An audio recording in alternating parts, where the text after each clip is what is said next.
Welcome back class 12। आज बेटा हम क्रॉस प्रोडक्ट वेक्टर का क्रॉस प्रोडक्ट पढ़ने जा रहे हैं। तो बेटा वेक्टर के क्रॉस प्रोडक्ट इंट्रोड्यूस करेंगे। फर्स्ट थिंग इसका इंट्रोडक्शन पढ़ेंगे और क्या क्या प्रॉपर्टीज होती हैं और इसको वेक्टर प्रोडक्ट क्यों कहते हैं इसके बारे में कहेंगे। सबसे पहले आता है what is vector and vector are cross product. Cross product और वेक्टर प्रोडक्ट होता क्या है बेटा। Cross product are vector products are defined as the product of magnitude of given vector and the sign of angle between them in the direction of unit vector of resultant। तो बेटा ये क्या मतलब हुआ कि इसका बेटा जैसे मैंने बताया था डॉट प्रोडक्ट जब सिखाया था वहां पे वेक्टर ए और वेक्टर बी के बीच में एंगल थीटा लिया था। तो यहाँ पे बेटा दोनों के बीच में एंगल थीटा ही है, लेकिन वहां पे जो बेटा हमारा रिजल्टेंट आ रहा था that must be in between them, तो वो उसके बीच में आ रहा था। लेकिन यहाँ पे जो रिजल्टेंट आएगा तो जैसे बेटा ये 3D फिगर, ये एक्स एक्सिस ये वाई एक्सिस अगर ये कहीं बीच में ले लें तो जो हमारा रिजल्टेंट आएगा वो इसके परपेंडिकुलर जाएगा। ये कुछ इस तरह होगा, जो ये बी पे भी परपेंडिकुलर होगा और ए पे भी परपेंडिकुलर होगा।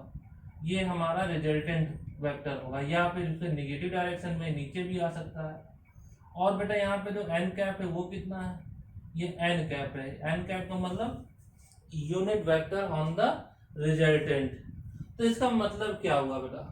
तो सबसे पहले मैंने क्या बताया है, cross product is defined as the product of their magnitude and the sine of angle between them and unit vector on the resultant. तो बेटा इसका मतलब ये हुआ कि जब हमने इसका क्रॉस प्रोडक्ट किया तो क्रॉस प्रोडक्ट करने के बाद जो इसका रिजल्टेंट बना वो इस लाइन, ये जो लाइन बेटा रिप्रेजेंट हो रही है इस लाइन पे बना। और ये लाइन पे जब बनेगा अगर वेक्टर रिप्रेजेंटेशन है तो वहां पे कितने मैग्नीट्यूड बना ये बात होती है। तो ये एन कैप जो है बेटा 1 मैग्नीट्यूड होता है। एन कैप मतलब यूनिट वेक्टर, और जितने मैग्नीट्यूड हमको चाहिए उतने से हमने मल्टीप्लाई किया। N cap is the only unit vector of the resultant. ये सिर्फ रिजल्टेंट का यूनिट वेक्टर है और ये हमारा उसका मैग्नीट्यूड है कि कितने लेंथ का रिजल्टेंट हमारा फॉर्म होगा। देन बेटा अब आता है जैसे मैंने बताया था डॉट प्रोडक्ट में आई डॉट आई जे डॉट जे के डॉट के इक्वल टू 1, लेकिन यहाँ नहीं होता। यहाँ पे अगर खुद से क्रॉस प्रोडक्ट होता i cross i equal to j cross j equal to k cross k equal to 0। यहाँ पे बेटा 0 होता है। तो कैसे होता है वो हम देखते हैं। तो बेटा हम ये ले लेते हैं, यहाँ पे आई क्रॉस आई की बात करते हैं। अगर आई क्रॉस आई की बात करते हैं तो ये क्या हो गया बेटा हमारा मैग्नीट्यूड ऑफ आई, ये भी मैग्नीट्यूड ऑफ आई, और ये क्या हुआ साइन थीटा। तो साइन थीटा का क्या मतलब हुआ बेटा, ये दोनों एक ही डायरेक्शन में, दोनों आई बेटा क्या होता है unit vector along the x axis, तो दोनों ही एक ही एक्सिस पे, तो इनके बीच का एंगल 0 हो जाएगा। तो साइन 0 हो गया। और बेटा साइन 0 की वैल्यू क्या होती है, साइन 0 की वैल्यू क्या हो गई 1 से प्रोडक्ट कर लिया। सॉरी साइन 0 की वैल्यू 0 हो गई और 0 से ये 1 का प्रोडक्ट कर लिया। अब बेटा ये 1 का 0 से प्रोडक्ट हुआ तो ये क्या हो गया 0। ऐसे ही जे क्रॉस जे के क्रॉस के भी 0 होगा। लेकिन बेटा वहां पे मैंने क्या बताया था, जैसे I dot J J dot के डॉट वहां पे सारे बताए थे, वहां पे उनकी वैल्यू 0 होती, लेकिन यहाँ पे ऐसा नहीं है। यहाँ पे क्या होगा, जैसे बेटा अगर हम इसको इस साइक्लिक ऑर्डर में बताते हैं कि ये हमारा सपोज बेटा एक एंटी क्लॉकवाइज डायरेक्शन है, ये हमारा यहाँ पे आई है बेटा, ये हमारा पे जे कैप है और ये हमारा के कैप है। तो अगर हम इस डायरेक्शन में जाते हैं एंटी क्लॉकवाइज डायरेक्शन, जैसे बेटा मैंने क्या कहा आई क्रॉस जे, तो आई क्रॉस जे की जगह बेटा हम के लिख सकते हैं, के कैप। अगर हम इसी तरह बात करें जे क्रॉस आई जे क्रॉस के, तो जे क्रॉस के का मतलब ये आई हो जाएगा, इसकी जगह पे हम क्या लिखेंगे आई। देन क्या बात करते हैं बेटा, अगर हम यहाँ पे बात करें के क्रॉस आई की, तो के क्रॉस आई इसकी जगह पे क्या हो जाएगा जे। ये तो बेटा हुआ जब हमारा डायरेक्शन एंटी क्लॉकवाइज हुआ। अगर क्लॉकवाइज में होता तो यानी कि बेटा हम इसको उल्टा ले जाते, तो यहाँ पे देखो बेटा क्या हुआ, आई क्रॉस के, हमने आई और के ले लिया। तो बेटा ये एंटी क्लॉकवाइज है, यानी जिस डायरेक्शन में उसके अपोजिट, इस केस में हम इसको माइनस जे लिखेंगे। देन बेटा अब के क्रॉस जे जब लेते हैं तो के क्रॉस जे, तो ये क्या होगा बेटा माइनस आई। तो बेटा जब भी हमें इस तरह का टर्म, बेटा i dot i cross i j cross j, खुद के साथ क्रॉस प्रोडक्ट हमेशा जीरो होता है और दूसरे के साथ क्रॉस प्रोडक्ट हम इस रूल से देखेंगे। इसके बाद आता है बेटा क्रॉस प्रोडक्ट कैसे फाइंड करेंगे। तो क्रॉस प्रोडक्ट के दो तरीके हैं। तो पहले हम फंडामेंटल फॉर्म बताते हैं, देन उसका शॉर्ट फॉर्म बताएंगे। जैसे कि बेटा हमने वेक्टर ए ले लिया, vector A equal to I plus J plus K, और यहाँ पे वेक्टर बी ले लिया बेटा हमने आई माइनस जे एंड माइनस के। तो बेटा तो बेटा इसका क्रॉस प्रोडक्ट देखते हैं। इसका क्रॉस प्रोडक्ट क्या है बेटा, ये ए है ये बी है। तो आई का आई के साथ क्रॉस, बेटा ऑर्डर चेंज नहीं करेंगे, जो फर्स्ट है बेटा वही फर्स्ट आएंगे, अदरवाइज आपका कॉन्सेप्ट गलत हो जाएगा, आंसर गलत आने लगेगा। देन बेटा यहाँ पे आई क्रॉस आई, देन आई का जे के साथ करते तो बेटा आई पहले है, देन माइनस आई क्रॉस जे, देन बेटा आई का के साथ प्लस माइनस माइनस आई क्रॉस के हो जाएगा। देन बेटा अब जे का प्रोडक्ट करेंगे तीनों के साथ, तो यहाँ बेटा प्लस प्लस प्लस, और ये क्या बेटा जे क्रॉस आई हो गया। देन इसका इसके साथ तो प्लस माइनस माइनस जे क्रॉस जे हो जाएगा बेटा। देन अब जे का के साथ तो प्लस माइनस माइनस जे क्रॉस के हो जाएगा। देन अब बेटा के का तीनों के साथ प्रोडक्ट करेंगे तो के पहले है, देन प्लस प्लस के क्रॉस आई हो जाएगा। देन यहाँ पे प्लस माइनस माइनस माइनस के क्रॉस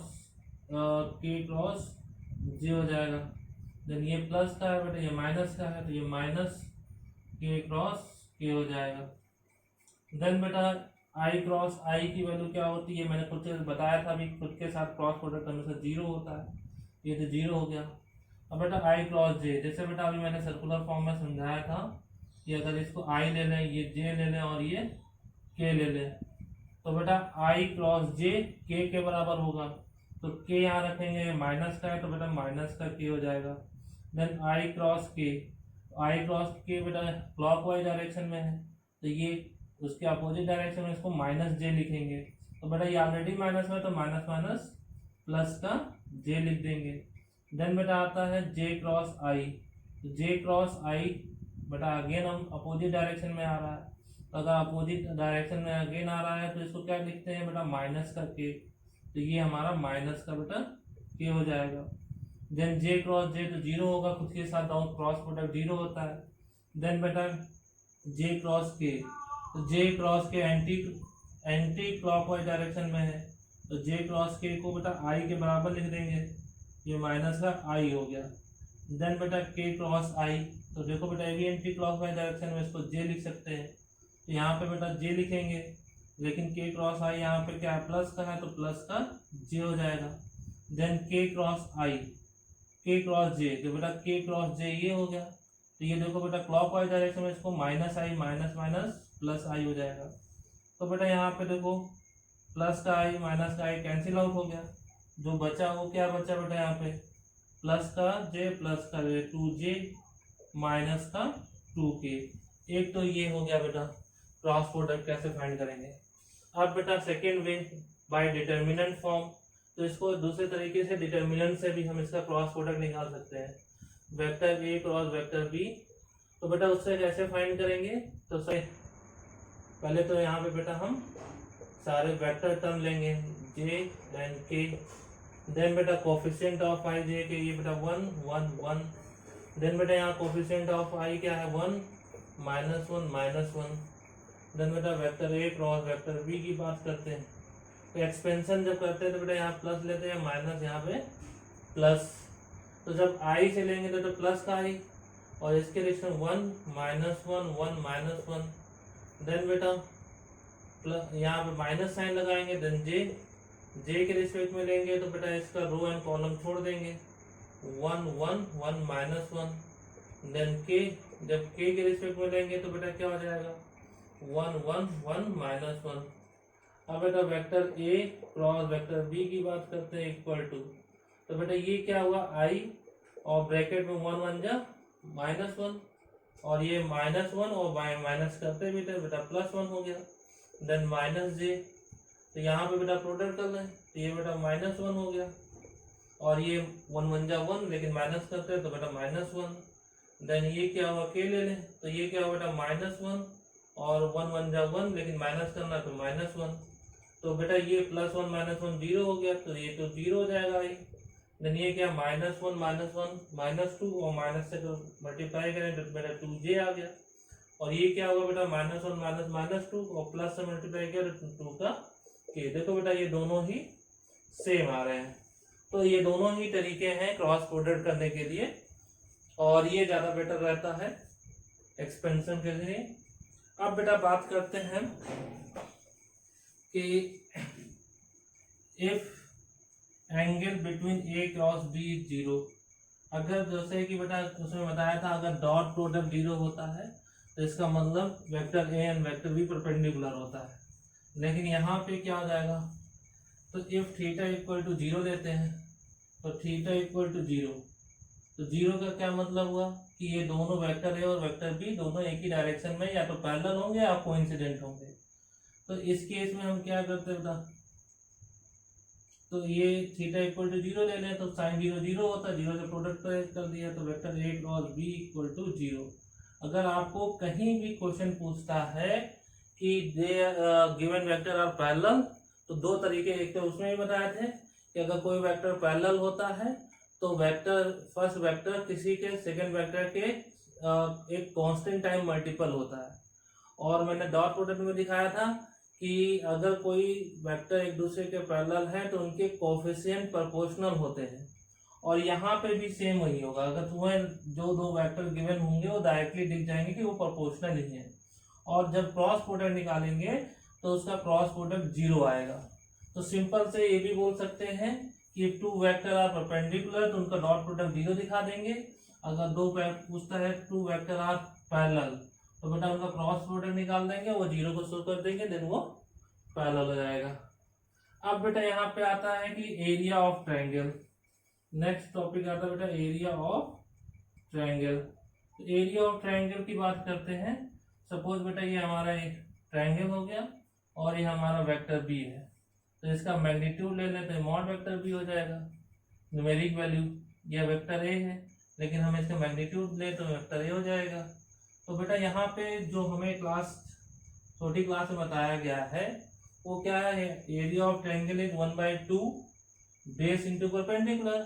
तो बेटा यहाँ तो परपेंडिकुलर गिवन ही नहीं है तो हम यहाँ पे एक परपेंडिकुलर ड्रॉ कर लेते हैं, ये परपेंडिकुलर हो गया। तो ये ए और बी के बीच में एंगल बेटा थीटा है, तो ये क्या है परपेंडिकुलर फाइंड करना है, और गिवन क्या है बेटा हाइपोटेन्यूज, तो परपेंडिकुलर अपॉन हाइपोटेन्यूज तो ये साइन थीटा लगेगा। तो जो हमारा ये परपेंडिकुलर आएगा तो परपेंडिकुलर जो हमारा आएगा बेटा वो क्या हो जाएगा मॉड ए साइन थीटा। तो बेटा एरिया ऑफ ट्रायंगल क्या होता है 1/2 बेस क्या है मॉड बी है बेटा, और ये क्या है मॉड ए, और ये क्या होगा बेटा साइन थीटा। तो बेटा अभी मैंने बताया था कि mod A mod B sine theta क्या होता है ए क्रॉस बी, लेकिन बेटा यहाँ पे हमें न्यूमेरिक वैल्यू चाहिए, तो इसको हम न्यूमेरिक वैल्यू चाहिए तो ये हम मॉडुलस ले लेते हैं। तो ये मॉड ए क्रॉस बी, क्योंकि बेटा अगर हम इस चीज का मॉडुलस लेते हैं तो मॉड ए क्रॉस बी दोनों तरफ मॉडुलस ले लें तो मॉड ए क्रॉस बी क्या हो जाएगा बेटा मॉड ए का अगेन मॉड, तो मॉड का मॉड बेटा मॉड ही होता है, मैग्नीट्यूड का मतलब न्यूमेरिक वैल्यू का न्यूमेरिक ही वैल्यू आएगी, उसमें मॉड लेने का कोई इफेक्ट नहीं होता। तो अगेन मॉड का मॉड इसका भी कोई इफेक्ट नहीं हो, मॉड ए ही कहलाएगा। तो ये स्केलर क्वांटिटी है उसको आगे पीछे लिख सकते हैं। साइन थीटा का मॉड लेते हैं तो साइन थीटा बेटा हमने उसको ए क्रॉस बी के टर्म में ले लिया तो वहाँ डायरेक्शन होता ही नहीं है मैग्नीट्यूड में, एन कैप यूनिट वेक्टर का मैग्नीट्यूड 1 हो गया। तो बेटा हम इसको एरिया ऑफ ट्रायंगल अगर फाइंड करना हो तो 1/2 vector A cross vector B. इसी तरीके से बेटा बात करते हैं एरिया ऑफ पैरेललोग्राम की। तो अगर एरिया ऑफ पैरेललोग्राम की बात करते हैं तो वो क्या होता है बेटा बेस और ये दूसरा हम वेक्टर बी ले लेते हैं। तो सेम थिंग हमें परपेंडिकुलर चाहिए, तो अभी मैंने बताया तो ये क्या हो जाएगा sine theta. Area of parallelogram क्या होगा बेटा, area of parallelogram, area of parallelogram क्या होता है बेस इंटू परपेंडिकुलर हाइट। तो बेस हमारा क्या है बेटा मॉड वेक्टर बी, जिसको न्यूमेरिक डिजिट में ले लेते हैं, मैग्नीट्यूड ले लेते हैं, और ये क्या हो गया mod vector A sine theta. तो अभी मैंने बताया इसको क्या लिख सकते हैं mod vector A cross vector B. ये एरिया ऑफ अगर आपको पैरेललोग्राम निकालना है तो ये कॉन्सेप्ट लगा लेंगे। देन बेटा एक कॉन्सेप्ट और आता है जो एनसीईआरटी बुक में नहीं गिवन है, तो वो क्या है area of parallelogram, area of parallelogram equal to 1/2a cross b where vector a and vector b are diagonal of parallelogram. अगर बेटा किसी पैरेललोग्राम के डायगोनल गिवन हो तो उस केस में अगर तुम्हें फाइंड करना हो तो यहाँ 1/2 a क्रॉस b लेंगे। तो बेटा ये याद रखना है स्पेशल केस है। तो अगर बेटा ए और बी साइड ना देके डायगोनल गिवन हो और पूछा गया find the area of parallelogram that is 1/2 cross product of diagonals. Then बेटा अब चलते हैं एक्सरसाइज पे।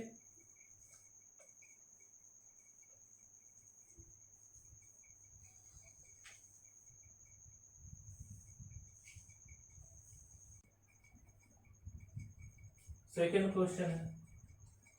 क्वेश्चन है find the unit perpendicular vector to each of vector.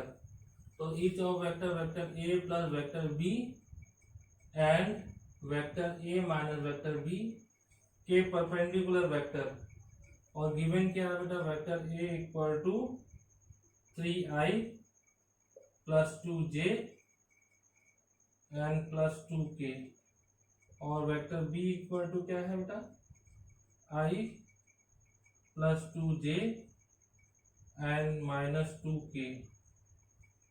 तो बेटा इसको अब कैसे करेंगे, सबसे पहले हमें ये दो वेक्टर चाहिए, तो vector a plus b find करते हैं, तो दोनों को ऐड करेंगे बेटा 3 plus i 4i, then 2 plus 2 4j, then plus का 2k माइनस का 2k 0 हो गया बेटा। देन बेटा vector a minus vector b करते हैं, तो इसको माइनस करेंगे तो ये क्या होगा बेटा 2i, 2 माइनस 2 0j हो गया, 2 माइनस माइनस 2 तो प्लस का 4k हो गया। हम बेटा मॉड अब हम vector a cross vector a plus vector b, तो बेटा ये जैसे इसका क्वेश्चन में पूछ रहा है कि find the perpendicular unit vector, तो perpendicular unit vector n cap बताया था, तो ये क्या हो जाता है given vector upon mod of this vector. तो यानी कि बेटा यहाँ गिवन वेक्टर क्या है, तो जो इनके परपेंडिकुलर वेक्टर होगा, जैसे बेटा ये वेक्टर गिवन है, ये वेक्टर ए प्लस बी हो गया, ये वेक्टर ए माइनस बी हो गया, तो इसके जो परपेंडिकुलर वेक्टर होगा तो बेटा रिजल्टेंट ही तो होगा। तो सबसे पहले हम इसका रिजल्टेंट फाइंड करते हैं, तो जब क्रॉस प्रोडक्ट लेंगे तो रिजल्टेंट आ जाएगा। तो हम mod of A cross B ले लेते हैं, तो mod of A cross B इसका बेटा mod of A plus B, sorry इसमें बेटा पहले क्रॉस प्रोडक्ट ले लेते हैं, इसका क्रॉस प्रोडक्ट बी से ले लें, वो ज़्यादा बेटर रहेगा। दूसरा भी तरीका है लेकिन इससे ज़्यादा इजीली हो जाएगा। देन बेटा इनका क्रॉस प्रोडक्ट लेते हैं, तो इनका क्रॉस प्रोडक्ट अभी मैंने लेना सिखाया बेटा, ये आई जे और ये क्या हो गया के। तो बेटा यहाँ पे क्या हो गया 4 4 0, देन बेटा क्या हुआ 2 0 एंड 4।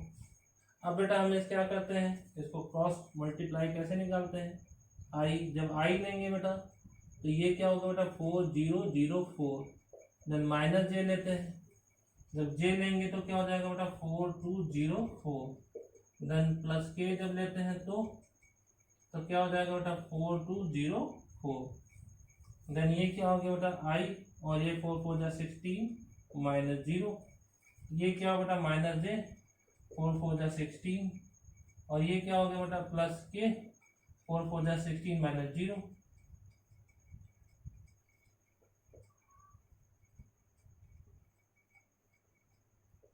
जब के लेंगे बेटा ये 4240 होगा। तो ये क्या होगा 4 0 जा 0 और 4 2 जा 8 बेटा, ये क्या होगा माइनस का 8।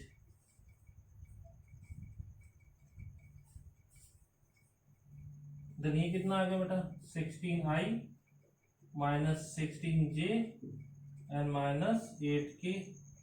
अब बेटा इसका मैग्नीट्यूड निकालते हैं।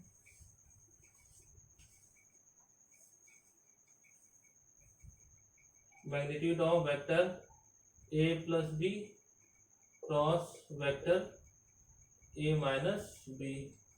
तो इसका मैग्नीट्यूड कितना हो जाएगा under root 16 square plus 8 minus 8 square. Then बेटा ये क्या हो जाएगा 16 स्क्वायर, तो 16 स्क्वायर मतलब बेटा 256, देन अगेन 256, देन अगेन 64। तो ये इसका प्रोडक्ट करेंगे तो कितना हो जाएगा बेटा 256 प्लस 256 512 प्लस 64।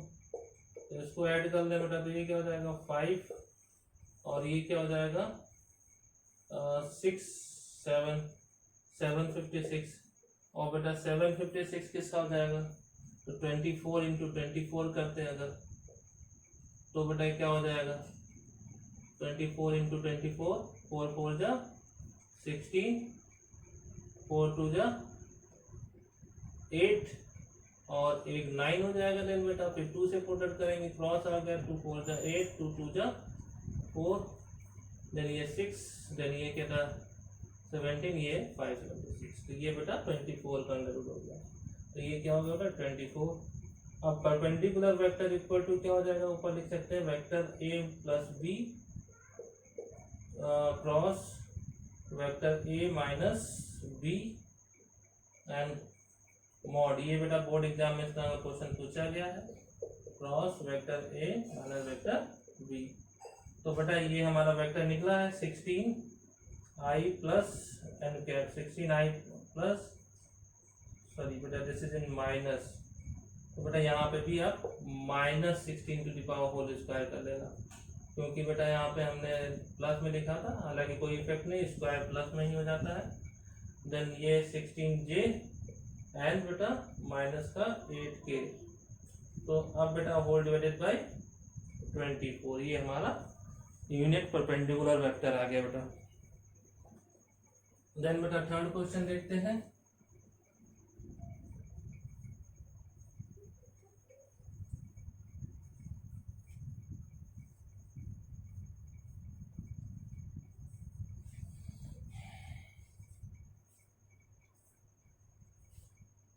देन बेटा थर्ड क्वेश्चन है find a unit vector vector है।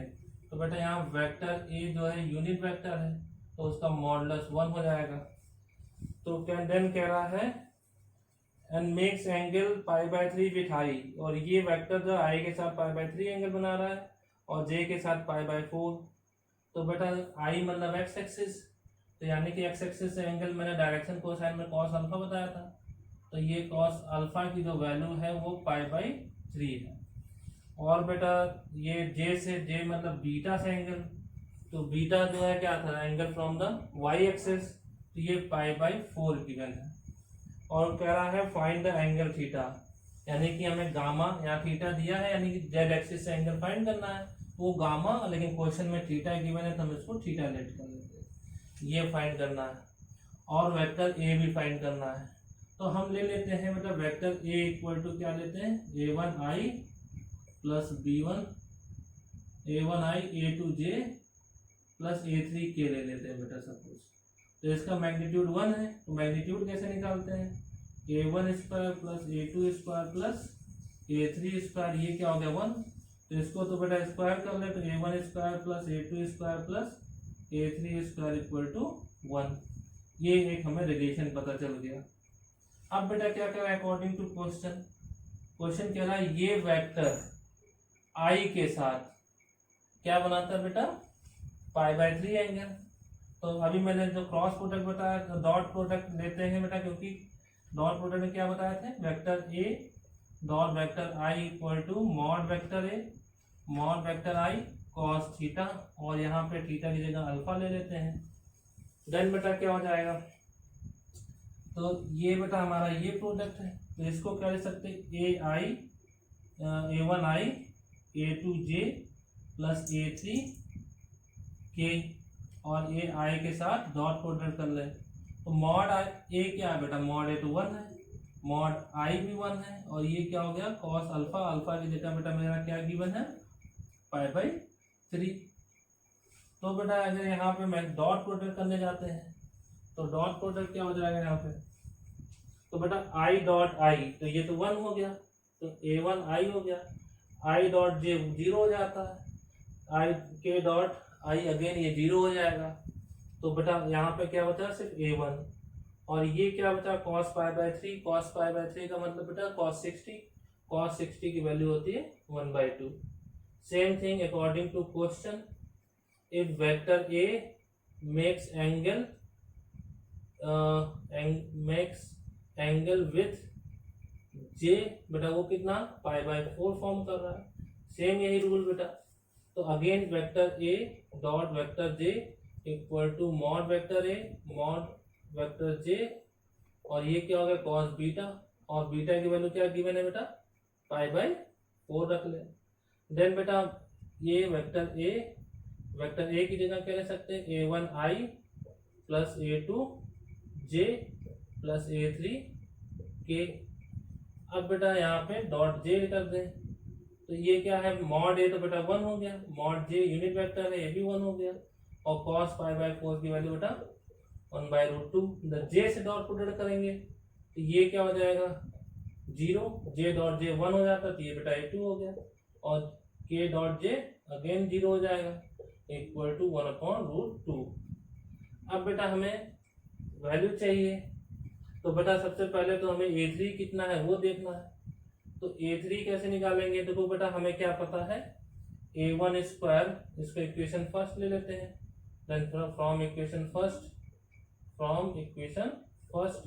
तो बेटा A1 स्क्वायर, A1 क्या है बेटा A1 square plus A2 square plus A3 square equal to 1। A1 कितना फाइंड किया बेटा 1/2, तो ये क्या हो गया 1/4, प्लस A2 स्क्वायर क्या हो गया बेटा 1/2, देन बेटा A3 स्क्वायर इक्वल टू 1। इन दोनों को यहाँ ले आते हैं बेटा, देन बेटा A3 square equal to 1 minus 1/4 and minus 1/2, तो A3 स्क्वायर कितना हो गया, 4 एलसीएम आ गया, तो यहाँ पे 4 minus 1 minus 2, then A3 square equal to बेटा क्या हो जाएगा, ये 1/4 बचा, अंडर रूट लेंगे तो बेटा 1/√2 आ जाएगा, ये A3 की वैल्यू आ जाएगी। तो बेटा अब हमें यहाँ पे एंगल निकालना है, तो एंगल फ्रॉम जेड अगेन बेटा वही चीज, ये वेक्टर A का डॉट प्रोडक्ट J से ले लें, और ये क्या हो गया बेटा vector I dot vector J, और ये क्या K से ले रहे हैं बेटा, हमें कॉस गामा निकालना है, तो कॉस गामा के लिए J से लेंगे, तो बेटा ये क्या हो जाएगा vector A dot vector K equal to mod vector A mod vector K, और ये क्या हो गया बेटा कॉस गामा, और क्वेश्चन में गिवन है थीटा। तो इसका जैसे बेटा अभी मैंने डॉट प्रोडक्ट में अभी सिखाया, तो यहाँ पे जब क्या लिखेंगे A1i plus A2j plus A3k, और ये किसके इक्वल होगा बेटा, ये मॉड 1 और ये क्या होगा कॉस थीटा। तो जब बेटा इसका डॉट प्रोडक्ट किससे ले रहे हैं K से, तो बेटा I डॉट K 0 हो जाएगा, J डॉट K 0 हो जाएगा, ये क्या हो जाएगा A3 की वैल्यू किसके बराबर है बेटा कॉस थीटा के, तो A3 तो निकाल चुके हैं, तो ये क्या बेटा 1/√2, और ये क्या हो गया बेटा cos theta, then theta equal to इसको क्या ले सकते हैं कॉस π/4, और ये कॉस थीटा हो गया, देन थीटा इक्वल टू क्या हो गया बेटा π/4। देन बेटा एंगल फ्रॉम जेड एक्सिस कितना हो जाएगा बेटा थीटा इक्वल टू π/4, और इसमें बेटा हमें वेक्टर ए भी फॉर्म करना है, तो वेक्टर ए इक्वल टू क्या हो जाएगा A1i plus A2j plus A3 के A3 के A1 की वैल्यू बेटा यहाँ पे A1 की वैल्यू निकाल ली गई थी, मिटा दिया बेटा। A1 की वैल्यू है हमारी 1/2 I, और A2 की वैल्यू बेटा हमने निकाली थी 1/√2J, और A3 की वैल्यू कितनी होता है 1/2K। ये हमारा वेक्टर आ गया।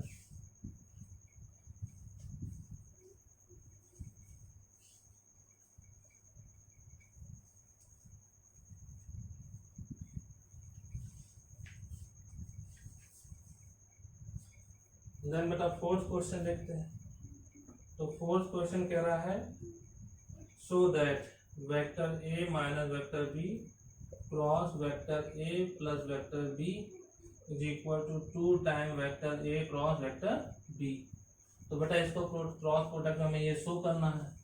तो बेटा इसका इसके साथ प्रोडक्ट लेते हैं, तो बेटा क्या होगा vector A cross vector A, then इसका इसके साथ लेंगे vector A cross vector B, order change नहीं कर सकते बेटा, प्लस माइनस माइनस और vector B cross vector A, then ये plus minus minus vector B cross vector B। तो बेटा यहाँ पे हम LHS लेके चलते हैं। तो मैंने क्या बताया था, खुद से क्रॉस प्रोडक्ट क्या हो जाता है बेटा 0, तो जब खुद से क्रॉस प्रोडक्ट 0 हो गया, ये 0 ये 0, अब बेटा हमारा क्या vector A cross vector B, लेकिन बेटा तो डायरेक्शन अभी क्या है B क्रॉस है, लेकिन अगर इसका डायरेक्शन चेंज करते तो ये प्लस हो जाएगा vector A cross vector B। तो देखो बेटा इन दोनों को ऐड कर लें तो 2 times vector A cross vector B हो जाएगा। प्रूव हो गया, ये RHS हो गया बेटा। अब बेटा नेक्स्ट क्वेश्चन देखते हैं।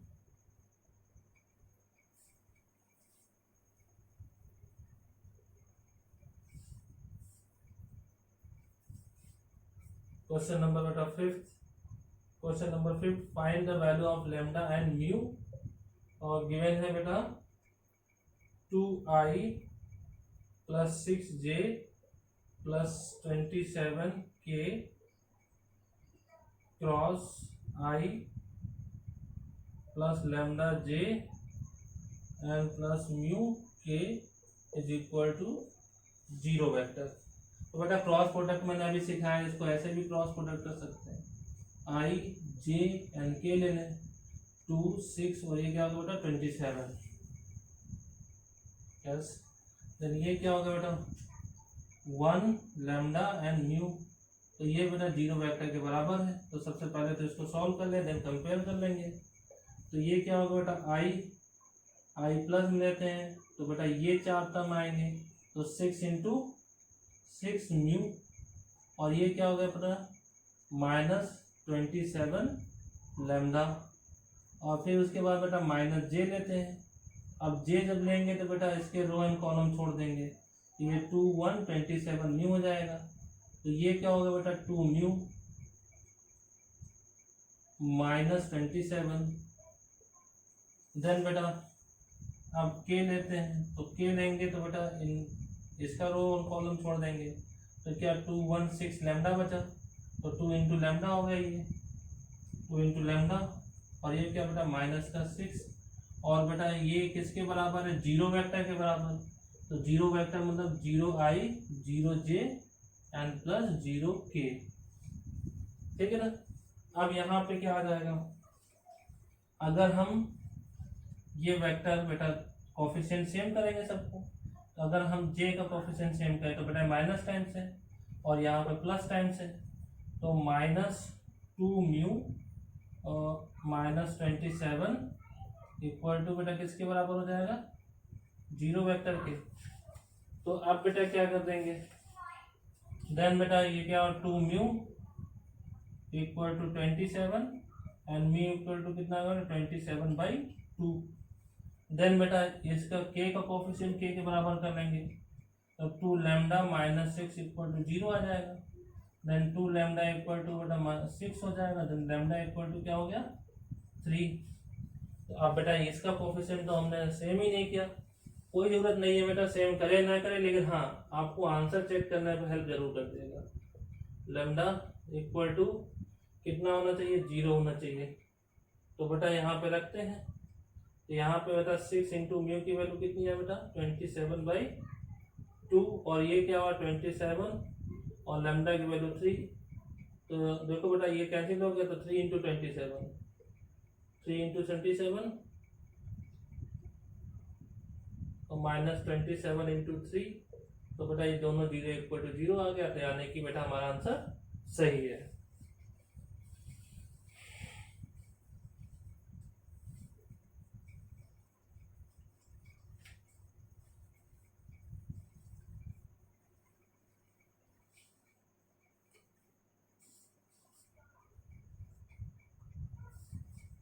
देन बेटा क्वेश्चन 6 देखते हैं। क्वेश्चन 6 क्या कह रहा है, वेक्टर गिवन क्या है बेटा a dot b equal to 0 and vector a cross vector b equal to 0। What can you conclude about the vector a and b। तो बेटा if vector a dot vector b equal to 0 हो गया, तो यानी कि बेटा ये vector a perpendicular to vector b होना चाहिए, या फिर वेक्टर a 0 हो जाए या b 0 हो जाए तो भी 0 आ जाएगा। देन अगेन अगर vector a cross vector b equal to 0 है तो ये क्या हो जाएगा, या तो वेक्टर a और वेक्टर b पैरेलल होना चाहिए। तो बेटा वेक्टर a और परपेंडिकुलर टू b और वेक्टर a और पैरेलल टू b ये दोनों पॉसिबल नहीं है एक साथ। तो इसका मतलब क्या होगा, तो बेटा अगर दोनों में से एक वेक्टर अगर 0 वेक्टर है तो उनका डॉट प्रोडक्ट 0 हो जाएगा, सेम तो उनका क्रॉस प्रोडक्ट भी 0 हो जाएगा। तो इस केस में आंसर क्या लिखेंगे, या तो बेटा वेक्टर a इज 0 वेक्टर और वेक्टर b इज 0 वेक्टर। तो ये बेटा तभी पॉसिबल है, या तो वेक्टर a 0 होगा या वेक्टर b 0 होगा। बेटा आज के लिए इतना ही। आपको बेटा क्लास अच्छी लगी हो तो दोस्तों को भी शेयर करें और चैनल को सब्सक्राइब और बेल आइकन जरूर प्रेस करें। अगर वीडियो अच्छी लगी हो तो लाइक और कमेंट जरूर करें।